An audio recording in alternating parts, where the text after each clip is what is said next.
Trigano se moque un peu de l'Union européenne, en disant qu'il n'y a pas de centre, il n'y a pas de ciment, il n'y a pas de raison d'être à cette Union européenne.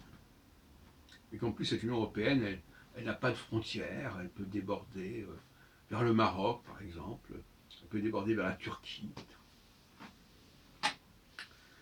Il n'a pas la bonne approche, il n'a pas le bon angle. Le bon angle, il est sociolinguistique.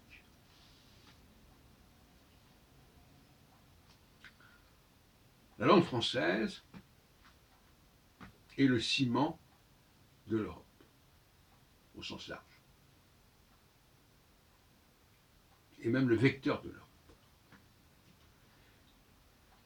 Quand je dis la langue française, je n'entends pas au sens du 19e ou du 20e siècle, j'entends au sens du 21e siècle, tel que moi-même je l'ai défini. C'est-à-dire une langue, c'est l'empreinte aussi qu'elle laisse sur d'autres langues. Et ça, c'est le propre de l'Empire. La francophonie, ce n'est pas uniquement le fait de gens qui parlent le français, comme les Français. C'est des gens qui ont emprunté massivement au français, et qui, quand ils lisent un texte en français, on retrouve énormément d'éléments qui leur sont familiers. Même s'ils ne savent pas comprendre exactement tout le texte, ou qu'ils ne savent pas parler la langue ou la prononcer, ils reconnaissent des choses. Et quand les touristes arrivent à Paris, ils reconnaissent énormément de mots français. Ils ne sont pas trop idiots. Hein. Je pense à un mot comme ça, justement, que j'ai sous les yeux. Quand on voit le mot presence, présente,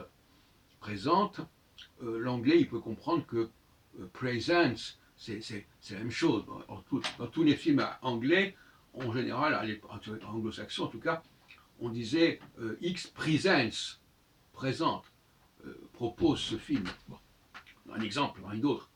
De même que par exemple aussi il y a des calques.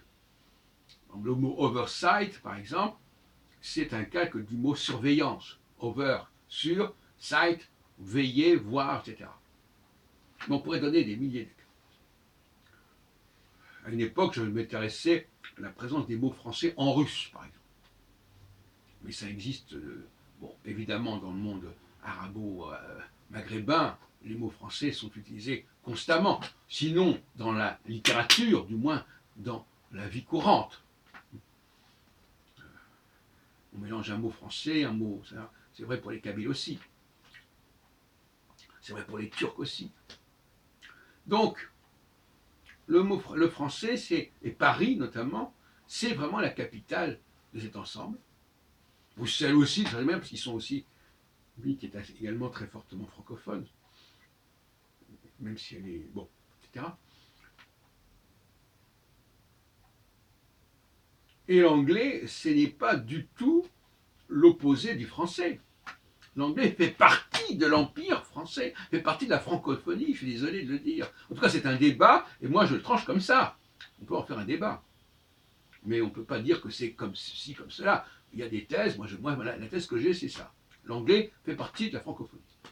L'allemand, en grande partie aussi, le néerlandais et les langues slaves, en partie aussi. Donc,